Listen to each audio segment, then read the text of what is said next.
तो बहुत ही ज़्यादा इंपॉर्टेंट है, आपके हर एग्जाम में पंचायती राज से संबंधित प्रश्न पूछा ही पूछा जाता है। तो यहाँ पर क्या दिया गया है दोस्तों, यहाँ पर निम्नलिखित में से कौन सी समितियां पंचायती राज संस्थाओं से संबंधित है। ठीक है, सादी गली समिति ये तो दोस्तों संबंधित है, बिल्कुल सही है। बलवंत राय मेहता समिति ये भी पंचायती राज से संबंधित है। और जो एल एम सिंघवी समिति है ये भी दोस्तों क्या है, पंचायती राज से संबंधित है। ये तीनों तो संबंधित है। ठीक है, अगला क्या है, जी एल व्यास समिति ये भी दोस्तों पंचायती राज से संबंधित है। कौन सी आपका, जी एल व्यास समिति ये भी संबंधित है। और अशोक मेहता समिति ये भी पंचायती राज से संबंधित है। तो पूछा क्या गया है, सही कूट का आपको प्रयोग करना है। तो कौन, ये सभी समितियां दोस्तों क्या है, पंचायती राज से संबंधित। दोस्तों जितने पॉइंट बता रहा हूँ ना, VVIMP है, याद रख लो। भारतीय संविधान की 11वीं अनुसूची किससे संबंधित है, पंचायती राज से संबंधित है, पंचायती राज से। 11वीं अनुसूची में कुल कितने विषय हैं दोस्तों, बहुत ज्यादा इंपॉर्टेंट है, 29 विषय हैं पंचायती राज में। ठीक है, ऐसी भारतीय संविधान की जो 12वीं अनुसूची है वह किससे संबंधित है, नगर निकाय प्रणाली से संबंधित है, नगर निकाय प्रणाली से संबंधित है। जो भारतीय संविधान की 12वीं अनुसूची है इसमें दोस्तों कितने विषय हैं, 18 विषय हैं। ठीक है, जो 11वीं अनुसूची है पंचायती राज से संबंधित, इसे भारतीय संविधान की 11वीं अनुसूची में जोड़ा गया। कब जोड़ा गया दोस्तों, 73वें संविधान संशोधन 1992 के द्वारा, याद रखना है, 1992 के द्वारा इसे जोड़ा गया। ठीक है, और वहीं जो 12वीं अनुसूची है इसे 74वें संविधान संशोधन 1992 द्वारा जोड़ा गया। ठीक है, 1993 से इसे लागू कर दिया गया था। और जो पंचायती राज दिवस है कब मनाया जाता है, 24 अप्रैल, क्योंकि 24 अप्रैल 1993 से पंचायती राज को लागू कर दिया गया था। ठीक है, इसी प्रकार दोस्तों जो भारतीय संविधान का भाग 9 है, भाग 9 ये भी क्या है, ये भी पंचायती राज से संबंधित है, पंचायतों से संबंधित है, पंचायती राज से संबंधित है। और भाग 9 जो है दोस्तों, इसमें जो है आपका अनुच्छेद कौन सा, 243, आर्टिकल 243 ए से लेकर 243 ओ तक क्या होता है, भाग 9 में पंचायती राज से संबंधित यानी कि पंचायतों से संबंधित है। ठीक है, ऐसे दोस्तों भारतीय संविधान का भाग 9 का क, ठीक है, जो क्या है हमारा दोस्तों, जो कि नगर पालिका या नगर निकाय प्रणाली से संबंधित है। और इसके जो अनुच्छेद हो जाएंगे वो जाएंगे 243 बी से लेकर के 243 जेड जी तक। ठीक है, और इसे 9 कॉ जो है इसे 74वें संविधान संशोधन 1992 द्वारा जोड़ा गया था। और जो भाग 9 है पंचायती राज से संबंधित, इसे 73वें संविधान संशोधन 1992 के द्वारा जोड़ा गया था। इसके अनुच्छेद दोस्तों आपको याद है, अनुच्छेद जो आपका 243 है वह पंचायती राज और नगर निकाय प्रणालियों के बारे में बात करता है। और जो भाग 9 है, सॉरी, जो भारतीय संविधान का भाग 9 है ये भी पंचायती राज और नगर निकाय प्रणाली से संबंधित प्रावधानों के बारे में याद रखता है, मतलब के बारे में बताता है। आर्टिकल 241 ए से लेकर 241 ओ तक पंचायती राज है। और 241 बी से 241 जेड जी तक दोस्तों क्या है, भाग 9 को है, नगर निकाय प्रणालियां हैं। दोनों को ही संविधान संशोधन के माध्यम से जोड़ा गया था। ठीक है, ऐसे दोस्तों एक हमारा भाग और आ जाता है आपका भाग 9 ख या 9 बी। ठीक है, जो कि सहकारी समितियों से संबंधित है, सहकारी समितियों से संबंधित है। और ये भी आपका आर्टिकल 243 के तहत ही आता है। तो बहुत बार एग्जाम में प्रश्न पूछा गया है कि जो भाग 9 ख है सहकारी समिति से संबंधित, इसे कौन से संविधान संशोधन से जोड़ा गया था, तो 97वें संविधान संशोधन 2011 द्वारा दोस्तों भारतीय संविधान के अनुच्छेद 243 जेड एच से लेकर के 243 जेड टी तक जो है वो आपका सहकारी समिति से संबंधित प्रावधान किए जाते हैं। ठीक है, तो ये भी आपको याद रखना है, कभी कभार आपसे डायरेक्टली पूछ लेगा कि सहकारी समिति में कौन कौन से अनुच्छेद हैं, नगर निकाय से प्रणाली से संबंधित कौन कौन से अनुच्छेद हैं, और पंचायती राज से संबंधित कौन कौन से अनुच्छेद हैं, ये सब कुछ। ठीक है, और जो पंचायती राज से संबंधित समितियां हैं वो मैंने आपको बताई दी हैं, ये सारी समितियां क्या हैं, पंचायती राज से संबंधित समितियां। ठीक है, अब थोड़ा बहुत इन समितियों के बारे में जान लेते हैं, क्योंकि इंपॉर्टेंट चीजें जो भी एग्जाम में पूछी जा सकती थी पंचायती राज से वो मैंने आपको बता दी है। ठीक है, अब देखिए पंचायती राज का जो अभिप्राय है दोस्तों वह ग्रामीण स्थानीय स्वशासन पद्धति से है। ठीक है, भारत में स्थानीय स्वशासन के जनक के रूप में किसको जाना जाता है दोस्तों, ये क्वेश्चन भी इंपॉर्टेंट है, लॉर्ड रिपन को, क्योंकि सबसे पहले लॉर्ड रिपन के द्वारा ही स्थानीय स्वशासन को लागू करने की बात की गई थी और इससे संबंधित प्रावधान निर्धारित किए गए थे। ठीक है, 73वें संविधान संशोधन 1992 द्वारा इसे क्या किया गया, संविधान में लागू किया गया। ठीक है, सबसे पहले दोस्तों जो पंचायती राज है वह कहाँ से लागू किया गया था, तो 1959 में जो राजस्थान का नागौर जिला है वहां से लागू किया गया था। लेकिन इसे संवैधानिक मान्यता कब मिली, 73वें और 74वें संविधान संशोधन 1992 के द्वारा इसे मिली थी। ठीक है, अब इसी में दोस्तों जो समितियां हैं उनके बारे में हम बात कर लेते हैं, जैसे जो बलवंत राय मेहता समिति है। ठीक है, तो बलवंत राय मेहता समिति की स्थापना कब हुई थी, 1957 में इसकी स्थापना हुई थी। और भारत सरकार ने सामुदायिक विकास कार्यक्रम 1952 तथा राष्ट्रीय विस्तार सेवा 1953 द्वारा किए गए कार्यों की जांच और उनके बेहतर ढंग से कार्य करने हेतु उपाय सुझाने के लिए एक समिति का गठन किया था, जो कि बलवंत राय मेहता समिति थी, जो कि स्थानीय स्वशासन से संबंधित समिति है।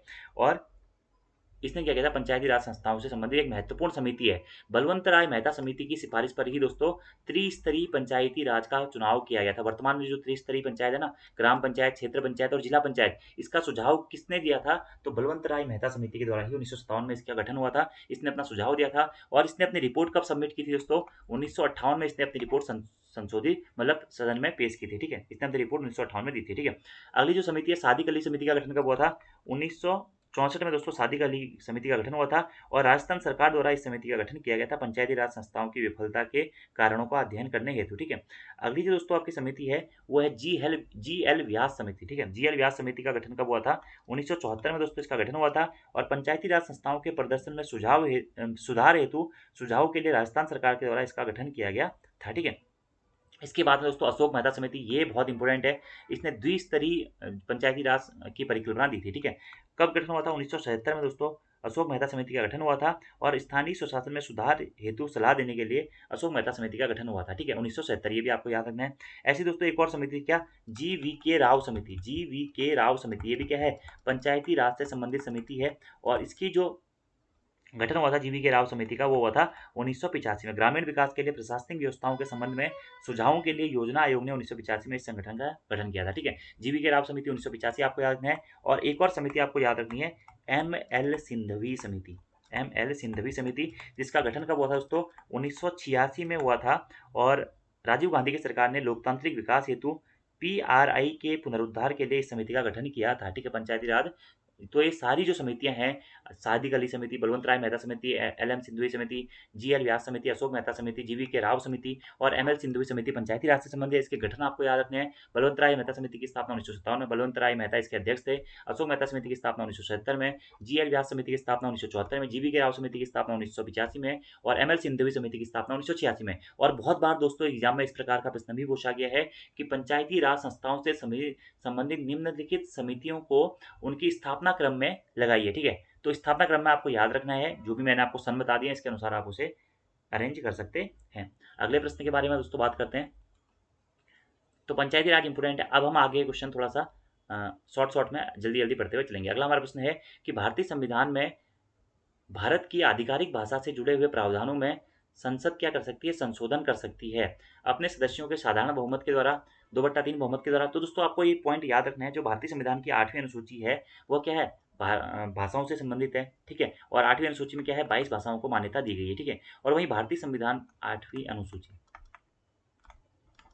ठीक है, और वहीं भारतीय संविधान का जो भाग 17 है दोस्तों, उसमें आर्टिकल यानी कि अनुच्छेद 343 से 351 तक क्या किया गया है, राजभाषा संबंधित प्रावधान किए गए हैं। ठीक है, राजभाषा से संबंधित प्रावधान भाग 17 में किए गए हैं। आर्टिकल 343 से लेकर 351 तक। आर्टिकल 343 में कहा गया है कि भारत की एक राजभाषा हिंदी होगी, जिसकी लिपि क्या होगी, देवनागरी होगी। ठीक है, तो यहाँ पर क्या प्रश्न पूछा गया है, यहाँ पर प्रश्न पूछा गया कि भारतीय संविधान में भाषा की आधिकारिक भाषा में जुड़े अगर भाषा से संबंधित संशोधन करना है तो वो संशोधन कैसा होगा, विशेष बहुमत 2/3 से होगा, 3/4 से होगा। तो जो भी दोस्तों आधिकारिक भाषा में संशोधन होते हैं ना, वह क्या होते हैं, साधारण बहुमत के द्वारा होते हैं। ये आपको याद रखना है कि जो आधिकारिक भाषा से संबंधित जुड़े हुए प्रावधान है, राजभाषा से संबंधित जुड़े हुए प्रावधान है, भाग 17 से जुड़े हुए प्रावधान जो हैं और 8वीं अनुसूची से जुड़े हुए जो प्रावधान है, इसमें जो भी संशोधन होगा वह सदन जो होती है या संसद जो होती है वह अपने सदस्यों के साधारण बहुमत के द्वारा, साधारण बहुमत यानी कि 50% + 1 के द्वारा आपका इसमें संशोधन कर सकती है। याद रखना है। ठीक है, भाग 17 आपको याद रखना है, राजभाषा से संबंधित प्रावधान है। अनुच्छेद याद रखना है 343 से लेकर के 351 तक। ठीक है, 8वीं अनुसूची में वर्तमान में दोस्तों कितनी भाषाएं हैं, 22 भाषाएं हैं। ठीक है, कभी कभार आपसे एग्जाम में प्रश्न पूछा जाता है कि संविधान निर्माण के समय या संविधान जब लागू हुआ था तो उस समय 8वीं अनुसूची में कितनी भाषाएं थी। उस टाइम 8वीं अनुसूची में दोस्तों 14 भाषाएं थी। इसके बाद में 8 भाषाओं को दोस्तों साधारण बहुमत के द्वारा संसद के द्वारा जोड़ा गया। ठीक है, तो ये संविधान संशोधन आपको याद रखने हैं। 3 संविधान संशोधन है जो कि काफी इंपोर्टेंट है। ठीक है, पहला दोस्तों 21वां संविधान संशोधन कब हुआ था, 1967 में हुआ था। इसके तहत क्या हुआ था, सिंधी भाषा को क्या जोड़ा गया था, 8वीं अनुसूची में जोड़ा गया था। ठीक है, उसके बाद में दोस्तों हुआ था 71वां संविधान संशोधन। ठीक है, कब हुआ था, 71वां संविधान संशोधन 1992 में हुआ था। इसके तहत 3 भाषाओं को जोड़ा गया था, आप याद रखते हैं, नमक करके, नेपाली, नौ से नेपाली, मौ से मणिपुरी, नौ से नेपाली मणिपुरी और पौ से कोंकणी। कोंकणी, इन 3 भाषाओं को जोड़ा गया था दोस्तों किसके द्वारा? 71वें संविधान संशोधन 1992 के द्वारा। और उसके बाद में एक और संविधान संशोधन हुआ था, 92वां संविधान संशोधन। कब हुआ था? 2003 में हुआ था 92वां संविधान संशोधन। और इसके तहत दोस्तों 4 भाषाओं को 8वीं अनुसूची में शामिल किया गया था। MSDB याद रखना है आपको। M से मैथिली हो गया, S से संथाली हो गया, D से डोगरी हो गया और 20 से क्या हो गया? बोडो। तो वर्तमान में कितनी भाषाओं को 8वीं अनुसूची में मान्यता दी गई है? वर्तमान में दोस्तों 22 भाषाएं हैं। मूल संविधान में 14 भाषाएं थी, जिसमें से 21वें संविधान संशोधन 1967 द्वारा सिंधी को जोड़ा गया था, 71वें संविधान संशोधन 1992 द्वारा नेपाली, मणिपुरी और कोंकणी को जोड़ा गया था, और 42वें संविधान संशोधन 2003 के द्वारा मैथिली, संथाली, डोगरी और बोडो को जोड़ा गया था। ये क्वेश्चन दोस्तों बहुत ज़्यादा महत्वपूर्ण है। ये संविधान संशोधन भी बहुत ज़्यादा महत्वपूर्ण है। बहुत बार यहाँ से क्रॉस क्वेश्चन एग्जाम में पूछे गए हैं, ठीक है। और आर्टिकल 347 कहता है कि संघ की राजभाषा हिंदी होगी और उसकी लिपि क्या होगी? देवनागरी होगी। भारतीय संविधान में भारत की आधिकारिक भाषा से जुड़े प्रावधानों में संसद अपने सदस्यों के साधारण बहुमत द्वारा संशोधन कर सकती है। यह आपको डायरेक्टली याद रखना है। और जो अनुच्छेद 343 है उसमें भारत की आधिकारिक भाषा के स्थान पर संघ की राजभाषा शब्द का प्रयोग किया गया है। यह भी आपको ध्यान रखना है। अगला हमारा क्वेश्चन है, निम्नलिखित में से कौन सा एक क्षेत्रीय परिषदों का लक्षण नहीं है? ठीक है, तो ऑप्शन ए क्या है? यह एक संवैधानिक संस्था है। दूसरा है 5 क्षेत्रीय सदस्यों परिषदों की स्थापना राज्यों के पुनर्गठन अधिनियम 1956 के अंतर्गत की गई थी। अगला है, यद्यपि चंडीगढ़ राज्य नहीं है फिर भी एक क्षेत्रीय परिषद में शामिल किया गया है। और अगला है, यह एक परामर्शदाती संस्था है। ठीक है, तो यहाँ पे आपसे क्या पूछा गया है कि यह एक संवैधानिक संस्था नहीं दोस्तों। जो क्वेश्चन नंबर 13 है, जो क्षेत्रीय परिषद है यह एक संवैधानिक संस्था नहीं है, यही आपका क्षेत्रीय परिषद का लक्षण नहीं है। तो क्षेत्रीय परिषद एक संवैधानिक संस्था नहीं है तो क्या है? एक दोस्तों सांविधिक संस्था है। संवैधानिक संविधान में इनका वर्णन नहीं है, सांविधिक संसद द्वारा विधि बना करके इस संस्था का गठन किया गया क्षेत्रीय परिषद का। तो ये क्या है? एक सांविधिक संस्था है। याद रखना है आपको कि भारतीय संविधान में क्षेत्रीय परिषदों के संबंध में कोई भी प्रावधान नहीं है, इसलिए यह एक सांविधिक निकाय है, या आप कह सकते हैं यह एक क्या है? परामर्शदाती संस्था है। ठीक है, इसी के साथ इसका जो गठन है दोस्तों वह राज्य पुनर्गठन अधिनियम 1956 के द्वारा किया गया था। तो प्रश्न पूछा जा सकता है कि क्षेत्रीय परिषद का गठन किसके द्वारा किया गया था? तो भारत में 5 क्षेत्रीय परिषदों की स्थापना राज्यों के पुनर्गठन अधिनियम 1956 के तहत किया गया था। इसी अधिनियम के तहत 5 क्षेत्रीय परिषदों का गठन किया गया था। उत्तर पूर्वी परिषद का गठन उत्तर पूर्वी परिषद अधिनियम 1971 के तहत किया गया था। और उत्तर पूर्वी परिषद में उत्तर पूर्वी राज्य जो है असम हो गया, मणिपुर हो गया, मेघालय हो गया, नागालैंड हो गया, त्रिपुरा हो गया, अरुणाचल प्रदेश हो गया और मिजोरम हो गया को क्षेत्रीय परिषद में शामिल किया गया था। ऐसी क्षेत्रीय परिषदों की जो गठन है दोस्तों वह कौन करता है? क्षेत्रीय परिषदों का गठन कौन करता है? राष्ट्रपति करता है। ये भी आपको याद रखना है, कौन करता है? राष्ट्रपति क्षेत्रीय परिषदों का गठन करता है। ठीक है, इसी के साथ साथ भारत का गृह मंत्री जो होता है वह क्षेत्रीय परिषद का अध्यक्ष होता है। ठीक है, तो क्षेत्रीय परिषद का अध्यक्ष कौन होता है ये भी इंपॉर्टेंट है। तो क्षेत्रीय परिषद का जो अध्यक्ष होता है वह होता है गृह मंत्री। ठीक है, इसी के साथ साथ दोस्तों इसके अतिरिक्त क्षेत्रीय परिषद के अधीन आने वाले राज्यों के मुख्यमंत्री और राज्यपाल द्वारा नामित दो अन्य मंत्री संघ शासित प्रदेशों के मामले में प्रत्येक राज्य का राज्यपाल द्वारा मनोनीत सदस्य और योजना आयोग के जो भी सदस्य होते हैं वह क्षेत्रीय परिषदों में शामिल राज्यों के मुख्य सचिव तथा प्रत्येक राज्य के विकास आयुक्त क्षेत्रीय परिषदों के सदस्य होते हैं। ठीक है, तो अभी तक मैंने जो आपको बताया वो था क्षेत्रीय परिषद के सदस्य। भारत में वर्तमान में कितनी क्षेत्रीय परिषद हैं? 6 क्षेत्रीय परिषद हैं। ठीक है, जब दोस्तों 1956 में राज्य पुनर्गठन अधिनियम 1956 के तहत इसका गठन हुआ था तो उस टाइम पे 5 क्षेत्रीय परिषद थी। वर्तमान में 6 क्षेत्रीय परिषद हैं। कौन कौन सी है? उत्तर क्षेत्रीय परिषद, मध्य क्षेत्रीय परिषद, पश्चिम क्षेत्रीय परिषद, पूर्वी क्षेत्रीय परिषद, दक्षिणी क्षेत्रीय परिषद और पूर्वोत्तर परिषद। ये आपको ध्यान रखना है। तो देखिए दोस्तों ये एक्सप्लेनेशन कितना शानदार है यार। अभी कुछ दिनों में ना हमको इतना एक्सप्लेन करने की जरूरत ही नहीं पड़ेगी। क्यों? क्योंकि मैं ये सारे क्वेश्चन आपको करा चुका हूँ जो कि कोर फैक्टर से आपके आते हैं। अगला क्वेश्चन ये तो बहुत ही सरल क्वेश्चन है आप लोगों के लिए, बच्चों वाला क्वेश्चन है। तो एक साइड अनुच्छेद दिए गए, दूसरी साइड उसकी सूची दी गई है। संविधान संशोधन कौन से अनुच्छेद से संबंधित है? तो भारतीय संविधान का जो आर्टिकल 368 है वह किससे संबंधित है? संविधान संशोधन से संबंधित है। ठीक है, और भारतीय संविधान का भाग कौन सा हो जाएगा संविधान संशोधन से संबंधित? तो जो भाग 20 होगा, भाग 20 दोस्तों वो है संविधान संशोधन से संबंधित है। ठीक है, वित्त आयोग क्या है? अनुच्छेद 280 में क्या है? केंद्रीय वित्त आयोग के संबंध में बताया गया। ठीक है, वित्त आयोग के गठन के बारे में बताया गया। ठीक है, वहीं अगर राज्य वित्त आयोग पूछेगा तो 243 आई राज्य वित्त आयोग से संबंधित है। ठीक है, ऐसी वित्तीय आपातकाल क्या है दोस्तों? अनुच्छेद 360 में वित्तीय आपातकाल के बारे में बताया गया है। ठीक है, और आपातकालीन संबंधी जो प्रावधान है भारतीय संविधान के कितने हैं? भाग 18 में है। ठीक है, और अनुच्छेद पूछा जाएगा तो 352 से लेकर के 360 तक जो है आपातकाल संबंधित प्रावधान है। ये भी आपको याद रखना है। जिसमें आर्टिकल जो 352 है इसमें दोस्तों क्या है? 356 क्या है और 360 क्या है? ठीक है, ये 3 मुख्य आपातकाल हैं। ठीक है, तो आर्टिकल जो 352 है दोस्तों वह संबंधित है किससे? राष्ट्रीय आपातकाल से, ठीक है, राष्ट्रीय आपातकाल से संबंधित है, ठीक है। आर्टिकल 356 जो है वह राज्य आपातकाल से या राष्ट्रपति शासन से संबंधित है, ठीक है। और आर्टिकल 360 जो है वह वित्तीय आपातकाल से संबंधित है, ये आपको याद रखने हैं, ठीक है। और राष्ट्रीय आपातकाल जो है वह 3 आधार पर लगाया जा सकता है: युद्ध, बाह्य आक्रमण और आंतरिक अशांति, ठीक है। पहले आंतरिक अशांति के स्थान पर सशस्त्र विद्रोह शब्द का प्रयोग किया जाता था, लेकिन वर्तमान में आंतरिक अशांति, ठीक है, इनके आधार पर क्या किया जाता है, आपका राष्ट्रपति शासन या राष्ट्रीय आपातकाल लगता है, ठीक है। तो याद रखना युद्ध, बाह्य आक्रमण और जो आंतरिक अशांति है दोस्तों, इसके स्थान पर शायद आंतरिक अशांति के स्थान पर सशस्त्र विद्रोह का प्रयोग किया गया है, ठीक है। एक बार आप इसको चेक कर लीजिएगा, मैं थोड़ा सा कंफ्यूज हो रहा हूँ उसमें, ठीक है। ये आपको याद रखना है, ठीक है। और 356 आपको याद रखना है राज्य आपातकाल या राष्ट्रपति शासन से, जो राज्यों में आपातकाल लगता है 356 के तहत लगता है, पूरे भारत में 352 के तहत। और वित्तीय आपातकाल भारत में अभी तक एक बार भी नहीं लगा है, ठीक है। राज्य आपातकाल सबसे पहले पंजाब में लगा था और सर्वाधिक बार भी पंजाब में लगा है, ठीक है। राष्ट्रीय आपातकाल 3 बार लगे हुए हैं, ठीक है, ये आपको ध्यान रखना है, ठीक है। ऐसी जो अखिल भारतीय सेवाएं हैं वो क्या है, अनुच्छेद 312 में क्या है, अखिल भारतीय सेवाओं से संबंधित प्रावधान किया गया है, ठीक है। तो आपका इसका जो राइट आंसर हो जाएगा संविधान संशोधन पहले का चौथा हो जाएगा, तो ऑप्शन नंबर बी, एक ही ऑप्शन है, ठीक है। अनुच्छेद बी आपका 4, 3, 1, 2 इसका सही उत्तर हो जाएगा, संविधान संशोधन आर्टिकल 368। और जो वित्त आयोग है वो हो जाएगा आपका 280, वित्तीय आपातकाल हो जाएगा आपका 360 और अखिल भारतीय सेवाएं जो हो जाएंगी वो हो जाएगा 312, ठीक है। अगला हमारा प्रश्न है कि भारत की सबसे पुरानी तेल शोधन इकाई है, ठीक है। तो भारत की सबसे पुरानी तेल शोधन इकाई ऑप्शन के हिसाब से दोस्तों कौन सी है, वो है आपका डिगबोई, ठीक है। डिगबोई तेल शोधन इकाई कहाँ स्थित है दोस्तों, सबसे पहले तो आपको याद रखना है कि डिगबोई जो तेल शोधन इकाई है वह कहाँ है, असम में स्थित है, ठीक है। और इसकी स्थापना कब हुई थी, 1901 में इसकी स्थापना हो गई थी। तो भारत की सबसे पुरानी तेल शोधन इकाई है डिगबोई तेल शोधन इकाई, जो कि असम में स्थित है, ठीक है।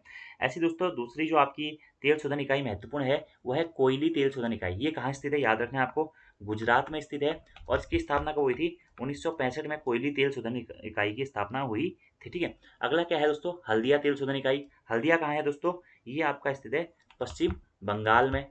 और इसकी स्थापना कब हुई थी, 1975 में इसकी स्थापना हुई थी। ऐसे दोस्तों है मथुरा तेल शोधन इकाई, ये क्या है, उत्तर प्रदेश में है और 1982 में इसकी स्थापना हुई थी। एग्जाम में आपसे यहाँ से ही प्रश्न पूछा जाता है कि हल्दिया तेल शोधन इकाई कहाँ है, पश्चिम बंगाल में स्थापना 1975, डिगबोई कहाँ है, असम में 1901 में स्थापना हुई थी, कोयली कहाँ है, गुजरात में है, 1965 में स्थापना हुई थी, और मथुरा कहाँ है, उत्तर प्रदेश में है, 1982 में इसकी स्थापना हुई थी, ठीक है। अगला हमारा प्रश्न है दोस्तों कि प्रोटेम स्पीकर के संदर्भ में भारतीय संविधान में कौन सा कथन सत्य नहीं है, ठीक है। अब दोस्तों देखिए प्रोटेम स्पीकर क्या होता है, ठीक है। एक तो हमारा होता है लोकसभा का अध्यक्ष, वो तो बिल्कुल अलग चीज है, और प्रोटेम स्पीकर जो है दोस्तों वो आपका अलग चीज है, ठीक है। जो प्रोटेम स्पीकर है उससे संबंधित जो अनुच्छेद होता है वो है अनुच्छेद 95 का 1, ठीक है।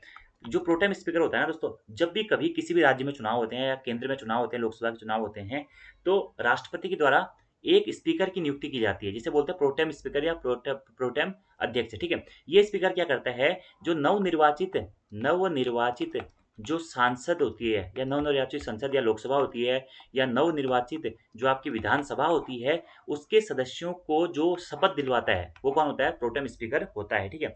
यह लोकसभा अध्यक्ष नहीं होता है। प्रोटेम स्पीकर जब भी किसी राज्य में या केंद्र में चुनाव होंगे, जब भी जैसे अभी 18वीं लोकसभा के चुनाव हुए थे, तो उस टाइम पे प्रोटेम स्पीकर नियुक्त किए गए थे। किसको किया गया था, जो भर्तृहरि महताब होते हैं उनको नियुक्त किया गया था 18वीं लोकसभा में प्रोटेम स्पीकर। तो इन्होंने क्या किया था, जितने भी लोकसभा के सदस्य हैं उनको शपथ दिलाने का कार्य ये करते हैं, ठीक है। और प्रोटेम स्पीकर की नियुक्ति जो केंद्र में होती है, केंद्र में इसकी नियुक्ति राष्ट्रपति के द्वारा की जाती है, जबकि राज्य में प्रोटेम स्पीकर की जो नियुक्ति होती है वह राज्यपाल के द्वारा की जाती है, ठीक है। और मैक्सिमम चांसों में क्या होता है, जो प्रोटेम स्पीकर होता है वह सदन का जो सबसे वरिष्ठ सदस्य होता है, सबसे वरिष्ठतम सदस्य होता है, उसी को प्रोटेम स्पीकर नियुक्त किया जाता है, ठीक है। अब प्रश्न क्या पूछा गया आपसे, अब प्रश्न पूछा गया है कि प्रोटेम स्पीकर के संबंध में कौन सा कथन सही नहीं है, ठीक है।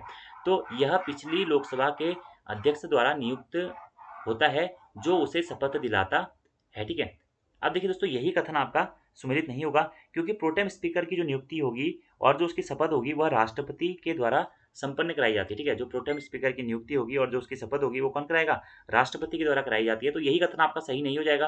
क्यों नहीं होगा आपका ये कथन सही, क्योंकि इसमें लिखा गया वो पिछली लोकसभा के अध्यक्ष द्वारा नियुक्त होता है, ठीक है। तो वो पिछली लोकसभा के सदस्य अध्यक्ष द्वारा नियुक्त नहीं होता है, ठीक है। वह किसके द्वारा नियुक्त होता है, वह दोस्तों राष्ट्रपति के द्वारा नियुक्त होता है, ठीक है। तो ये आपको याद रखना है, और राष्ट्रपति ही उसको शपथ दिलाता है, इसलिए आपका यह सही नहीं होगा, ठीक है। यहाँ पे राष्ट्रपति होता तो सही होता, ठीक है। ऐसे ही अब पहला ही आपका गलत हो गया, तो आप बाकी आपके सारे ऑप्शन क्या हो जाएंगे, सही हो जाएंगे। दूसरा आपका ऑप्शन है कि इस पद के लिए सामान्यतः संसद के सबसे वरिष्ठ सदस्य का चयन किया जाता है, ये बिल्कुल सही है। कि जो प्रोटेम स्पीकर होगा उसके लिए संसद के सबसे वरिष्ठतम सदस्य का चयन किया जाएगा, बिल्कुल सही है। वह नई चुनी हुई लोकसभा की पहली बैठक की अध्यक्षता करता है, ये भी बिल्कुल सही है दोस्तों। नई चुनी हुई लोकसभा और राज्यों में जो विधान सभा की जो पहली बैठक होगी उसकी अध्यक्षता वही करता है, जिसमें संसद सदस्यों द्वारा लोकसभा के अध्यक्ष का चुनाव किया जाता है, ये भी बिल्कुल सही है। यद्यपि यह अस्थायी होता है, जो अध्यक्ष के नियुक्त होते ही समाप्त हो जाता है, लेकिन नए अध्यक्ष का चुनाव करवाने के लिए का इसका महत्वपूर्ण कार्य करता है, ये भी बिल्कुल आपका सही हो जाएगा। ठीक है, तो यही आपके इंपॉर्टेंट पॉइंट इनसे संबंधित हैं। ठीक है, अगला हमारा क्वेश्चन है कि एक साइड समिति दी गई है और दूसरे साइड उनकी सदस्य संख्या दी गई है, और आपको बताना है कि कौन सा कथन इसमें से क्या है, सही सुमेलित है। ठीक है, तो ये क्वेश्चन मैं आपको पिछले वीडियो में भी अच्छी तरीके से बता चुका हूँ, तो यहाँ पर जल्दी जल्दी इसको कवर अप कर लेंगे। तो जो प्राकलन समिति है, प्राकलन समिति में दोस्तों कितने सदस्य होते हैं, तो प्राकलन समिति में 22 सदस्य नहीं होते हैं। प्राकलन समिति जो है दोस्तों, इसमें आपके कितने 30 सदस्य होते हैं, कितने 30 सदस्य होते हैं। और जो सभी सदस्य होते हैं दोस्तों प्राकलन समिति में कितने 30 सदस्य होते हैं। ठीक है, और प्राक्कलन समिति का गठन कब किया गया था, ये भी आपको याद रखना है, तो रख सकते हैं आप 1950 में दोस्तों इसका गठन किया गया था। ठीक है, जॉन मथाई की सिफारिश पर 1950 में क्या हुआ था, जो प्राक्कलन समिति है उसका गठन किया गया था। और संसद की सबसे बड़ी स्थायी समिति कौन सी है, ये भी क्वेश्चन पूछा सकता है कि संसद की सबसे बड़ी स्थायी समिति कौन सी है, तो वो है प्राक्कलन समिति। गठन 1950 में हुआ था, जॉन मथाई की सिफारिश पर इसका गठन हुआ था। इसमें 30 सदस्य होते हैं, और सभी के सभी सदस्य जो होते हैं 30 के 30 सदस्य किससे होते हैं, लोकसभा से होते हैं। ठीक है, ये भी आपको याद रखना है। ठीक है, इंपोर्टेंट है।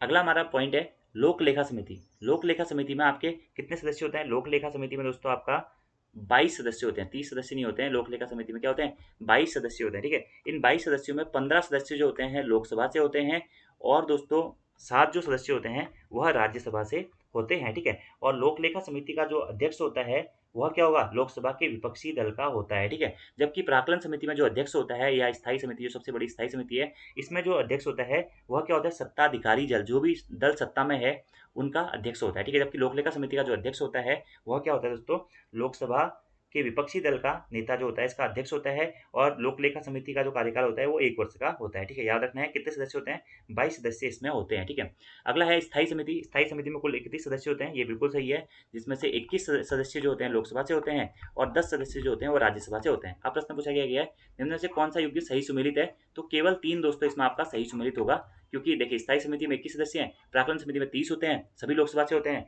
और इसका जो अध्यक्ष होता है सत्ताधिकारी दल का होता है। सबसे बड़ी स्थायी समिति है, 1950 में गठन हुआ था जॉन मथाई की सिफारिश पर। लोक लेखा समिति जिसे दोस्तों क्या कहा जाता है, क्या है, यानी कि नियंत्रक या मालिका परीक्षक के मित्र, दार्शनिक और मार्गदर्शक के रूप में कार्य करता है। और कैग के द्वारा जो रिपोर्ट होती है राष्ट्रपति को दी जाती है, राष्ट्रपति के द्वारा सदन में रखवाई जाती है, और सदन में रखवाने के बाद में लोक लेखा समिति ही कैग की रिपोर्ट का वो करती है। ठीक है, कई प्रकार के घोटाले कैग और लोक लेखा समिति के द्वारा पहले पकड़े गए हैं। ठीक है, इसमें 22 सदस्य होते हैं, 15 लोकसभा से, 7 राज्यसभा से, और जो स्थायी समिति है उसमें 31 सदस्य होते हैं, आपको याद रखना है। ठीक है, ऐसे ही एक सरकारी उपप्रमुखी समिति है, उसमें कितने सदस्य होते हैं, सरकारी उपप्रमुखी समिति में 22 सदस्य होते हैं, 15 लोकसभा से होते हैं, और 7 इसमें भी राज्यसभा से होते हैं। ये आपको डायरेक्टली याद रखना है।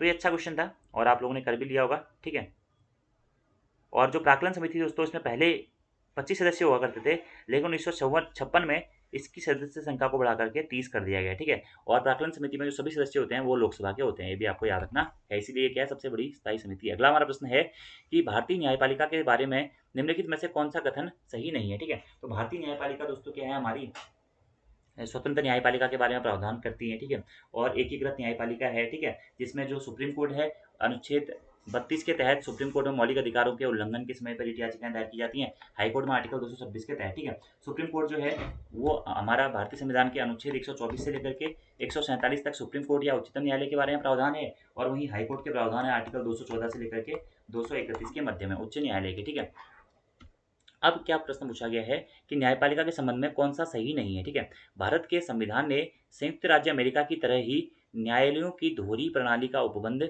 नहीं किया है। ठीक है, पहला ये है, तो पहला तो दोस्तों आपका जो कथन है ये सही हो जाएगा, क्योंकि क्या है, जो संयुक्त राज्य अमेरिका है उसमें न्यायालयों की दोहरी प्रणाली है। ठीक है, दोहरी प्रणाली है, यानी कि केंद्र के लिए अलग न्यायपालिका है, राज्य के लिए अलग न्यायपालिका है और दोनों एक दूसरे से संबंधित नहीं है, ठीक है, दोनों में अलग अलग प्रकार के न्यायालय हैं, ठीक है।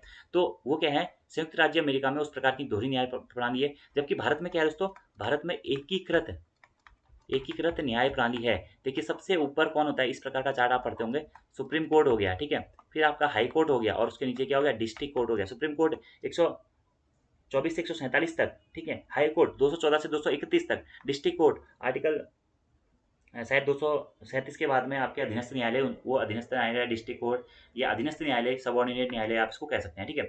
तो ये बंद नहीं किया गया, तो बिल्कुल सही है।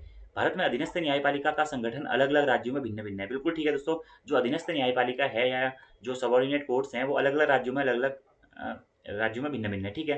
भारत का प्रत्येक राज्य में एक अलग उच्च न्यायालय है, ये दोस्तों आपका कथन क्या है, सही नहीं है। क्योंकि देखिए प्रत्येक राज्य में अलग उच्च न्यायालय है, प्रत्येक राज्य में अलग उच्च न्यायालय नहीं होता है दोस्तों। भारतीय संविधान का जो अनुच्छेद 214 है उसके तहत कहा गया है कि प्रत्येक राज्य में एक उच्च न्यायालय होगा, लेकिन इसी के साथ साथ में ये भी कहा गया है कि 2 या 2 से अधिक राज्यों के लिए भी एक उच्च न्यायालय हो सकता है। आप लोगों ने देखा होगा कि भारत में अगर 28 राज्य हैं और 8 केंद्र शासित प्रदेश है तो सभी में दोस्तों उच्च न्यायालय नहीं है, बहुत सारे राज्यों के जो उच्च न्यायालय हैं वो कंबाइंड भी है, तो इसलिए ये आपका कथन सही नहीं होगा कि प्रत्येक राज्य में अलग उच्च न्यायालय है, ठीक है। अगला क्या है, आपराधिक और सिविल पक्ष के अधिकारियों के पदनाम में एकरूपता लाने के लिए उच्चतम न्यायालय ने अखिल भारतीय न्यायिक सेवा के गठन के निर्देश जारी किए हैं, ये बिल्कुल सही है दोस्तों, ठीक है। तो कौन सा सही नहीं है पूछा गया था, ऑप्शन नंबर सी दोस्तों आपका इसमें सम्मिलित नहीं होगा, ठीक है। थोड़ा सा इसमें जान लेते हैं कि भारतीय संविधान में न्यायालयों की जो दोहरी प्रणाली का उपबंध नहीं है, जैसा कि संयुक्त राज्य अमेरिका में है, ठीक है। इसमें क्या होता है, केंद्र और राज्य स्तरों पर अलग अलग न्याय प्रणाली होती है, लेकिन भारत में क्या है, एकीकृत न्यायपालिका का प्रावधान है। अगला क्या है दोस्तों कि अधीनस्थ न्यायपालिका का जो संरचनात्मक ढांचा होता है सभी राज्यों में पूर्णतः समान नहीं होता है, यह सामान्यतः त्रिस्तरीय या चतुर्थ स्तरीय रूप में होता है, ठीक है। ऐसे ही संविधान में दोस्तों यह व्यवस्था की जाती है कि संसद विधि के द्वारा 2 या 2 से अधिक राज्यों के लिए या संघ शासित प्रदेशों के लिए उच्च न्यायालय स्थापित करेगी, ठीक है। और मेरे ख्याल से 7वां संविधान संशोधन 1956 हुआ था, एक बार आप इसको क्रॉस चेक कर लीजिएगा, उसमें सुप्रीम कोर्ट ने कहा था, तो इसलिए आपका क्या है ऑप्शन नंबर सॉरी संसद ने ये कहा था, इसलिए आपका ऑप्शन नंबर सी आपका सम्मिलित नहीं होगा, क्योंकि 2 या 2 से अधिक राज्यों के लिए और संघ शासित प्रदेशों के लिए एक ही उच्च न्यायालय की स्थापना की जा सकती है। भारत में वर्तमान में कितने उच्च न्यायालय हैं, 25 उच्च न्यायालय हैं, आपको याद रखना है, ठीक है। और 7 उच्च न्यायालय के क्षेत्रांतर्गत एक से अधिक राज्य का संघ राज्य क्षेत्र के बारे में वर्णन किया जाता है, ठीक है। इसी प्रकार से जो ऑप्शन नंबर डी है, आपराधिक और सिविल जो आपका पक्ष के अधिकारियों के पदनाम में एकरूपता लाने के लिए उच्चतम न्यायालय ने एक अखिल भारतीय न्यायिक सेवा के गठन के लिए निर्देश दिया है, परंतु यह अभी व्यवहारिक रूप में शामिल नहीं हो पाया है। अगला हमारा प्रश्न है दोस्तों कि भारत के उपराष्ट्रपति के संबंध में निम्नलिखित कथनों पर आपको विचार करना है, ठीक है। तो उपराष्ट्रपति बहुत महत्वपूर्ण है, अभी वर्तमान में उपराष्ट्रपति के खिलाफ क्या लाया गया था, मतलब कदाचार का मामला लाया गया था। उपराष्ट्रपति के लिए वैसे महाभियोग जैसी चीज़ का प्रयोग नहीं किया जाता है, लेकिन जो भी आपका विरोध किया गया था विपक्ष के द्वारा उपराष्ट्रपति का कि ये अपनी पार्टी को बढ़ावा दे रहे हैं, सदन की गरिमा का वर्णन नहीं कर रहे हैं, तो इसी प्रकार से आपको याद रखना है कि महाभियोग क्या कह सकते हैं, इनको पद से हटाने का संबंधित प्रस्ताव भी हाल ही में लाया गया था, तो यहाँ से प्रश्न बन सकता है, ठीक है। उपराष्ट्रपति राष्ट्रपति के प्रसाद पर्यंत पद पर बना देता है, नहीं दोस्तों, उपराष्ट्रपति का तो चुनाव होता है, अप्रत्यक्ष प्रणाली के द्वारा चुनाव होता है उपराष्ट्रपति का, तो राष्ट्रपति के प्रसाद पर्यंत पद पर बना देता है, नहीं बना देता है, ये तो गलत हो जाएगा। अगला क्या है, यदि उपराष्ट्रपति का पद उसके त्यागपत्र, निष्कासन, मृत्यु या किन्हीं अन्य कारणों से रिक्त हो जाता है तो पद रिक्ति की तिथि से 6 माह की अवधि के भीतर निर्वाचन हो जाना चाहिए, ये बिल्कुल दोस्तों आपका कथन सही है। तो प्रश्न आपसे क्या पूछा गया, निम्नलिखित में उपयुक्त कथनों में से कौन सा कथन सही नहीं है। देखिए दोस्तों बहुत बार हम यहाँ पे गलती करते हैं, ये नहीं पढ़ते ही नहीं है, तो कौन सा कथन सही नहीं है ये पूछा गया दोस्तों आपसे। एक मिनट, ऑप्शन बी क्या है कि उपराष्ट्रपति का पद उसके त्यागपत्र, निष्कासन, मृत्यु या किन्हीं अन्य कारणों से रिक्त होता है तो पद रिक्ति की तिथि से 6 माह की अवधि के भीतर उसका निर्वाचन हो जाना चाहिए, ठीक है। तो मेरे हिसाब से दोस्तों ऑप्शन नंबर सी इसका राइट आंसर होगा, ऑप्शन नंबर सी, ठीक है। क्योंकि अनुच्छेद 68(2) में ये कहा गया है कि मृत्यु, त्यागपत्र या निष्कासन या किन्हीं अन्य कारणों से रिक्त हुए उपराष्ट्रपति के पद को तत्काल भरा जाना चाहिए। यहाँ पे 6 माह से के लिए ऐसा कोई भी प्रावधान नहीं किया गया है। हाँ, राष्ट्रपति के लिए जरूर 6 माह के निर्वाचन के भीतर निर्वाचन का प्रावधान किया गया है। तो 1 और 2 ये दोनों ही सही नहीं है, ठीक है। तो गलती से मैंने दूसरा सही बोल दिया था, ये दोनों ही सही नहीं है, ठीक है। ये 6 माह के भीतर जो निर्वाचन हो जाना चाहिए ये राष्ट्रपति के लिए सही है, ठीक है। उपराष्ट्रपति के लिए क्या है, तत्काल आपका निर्वाचन होना चाहिए, ठीक है। अब उपराष्ट्रपति के बारे में बात करते हैं दोस्तों, तो भारतीय संविधान का जो भाग 5 है उसमें अनुच्छेद 63 से लेकर के अनुच्छेद 67-68 तक हमारा उपराष्ट्रपति से संबंधित प्रावधान किए गए हैं। आर्टिकल जो 63 है ये याद रखना है आपको, इसमें कहा गया है कि भारत का एक उपराष्ट्रपति होगा। वर्तमान में उपराष्ट्रपति कौन है, जगदीप धनखड़ जी हैं, ठीक है। और ये कहा गया है कि उपराष्ट्रपति क्या होता है दोस्तों, यह राज्यसभा का पदेन सभापति होता है। ठीक है, तो राज्यसभा का पदेन सभापति या राज्यसभा का सभापति कौन होता है दोस्तों, राज्यसभा एक स्थायी सदन है, तो उसका सभापति कौन होता है दोस्तों, वो कौन होता है, उपराष्ट्रपति होता है। ठीक है, राज्यसभा के सभापति के रूप में ही कार्य करता है। ठीक है, और इसके बाद अनुच्छेद 64 है। अनुच्छेद 64 में कहा गया है कि उपराष्ट्रपति राज्यसभा का सदस्य होता है। ठीक है, इसी प्रकार अनुच्छेद 65 जो है दोस्तों, वह क्या है, उपराष्ट्रपति जो होता है वह राष्ट्रपति की उपस्थिति में कार्यवाहक राष्ट्रपति के रूप में कार्य करेगा। ये किसमें कहा गया है, अनुच्छेद 65 में कहा गया है कि उपराष्ट्रपति जो है, जब राष्ट्रपति अपने पद पर नहीं होगा या राष्ट्रपति की मृत्यु हो जाएगी या त्यागपत्र दे देगा, निष्कासन हो जाएगा या किन्हीं अन्य कारणों से अगर राष्ट्रपति का पद रिक्त हो जाता है, तो अनुच्छेद 65 के तहत जो उपराष्ट्रपति है वह राष्ट्रपति की अनुपस्थिति में कार्यवाहक राष्ट्रपति के रूप में कार्य करेगा। ये आपको याद रखना है। ठीक है, इसी प्रकार जो अनुच्छेद 66 है वह भी उपराष्ट्रपति से संबंधित है। इसमें उपराष्ट्रपति के चुनाव से संबंधित प्रावधान किए गए हैं और उपराष्ट्रपति का जो चुनाव होता है वह अप्रत्यक्ष रूप से किया जाता है। ठीक है, अप्रत्यक्ष प्रणाली के द्वारा इसका चुनाव किया जाता है। ठीक है, और इसका चुनाव भी जो एकल संक्रमणी मत प्रणाली के आनुपातिक प्रतिनिधित्व की प्रणाली के माध्यम से अप्रत्यक्ष रूप से इसका चुनाव किया जाता है। यानी कि भारत की जनता द्वारा प्रत्यक्ष रूप से नहीं, भारतीय जनता के द्वारा जो भी लोकसभा और राज्यसभा के सदस्य चुने जाते हैं उनके द्वारा ही अप्रत्यक्ष रूप से उपराष्ट्रपति का चुनाव किया जाता है। और यहाँ से दोस्तों एक प्रश्न आपका बनता है कि जो राष्ट्रपति का चुनाव है वह उपराष्ट्रपति का जो चुनाव है वह अप्रत्यक्ष रूप से किया जाता है, तो उपराष्ट्रपति के चुनाव में कौन कौन भाग लेते हैं, तो उपराष्ट्रपति के चुनाव में दोस्तों संसद के सभी सदस्य भाग लेते हैं।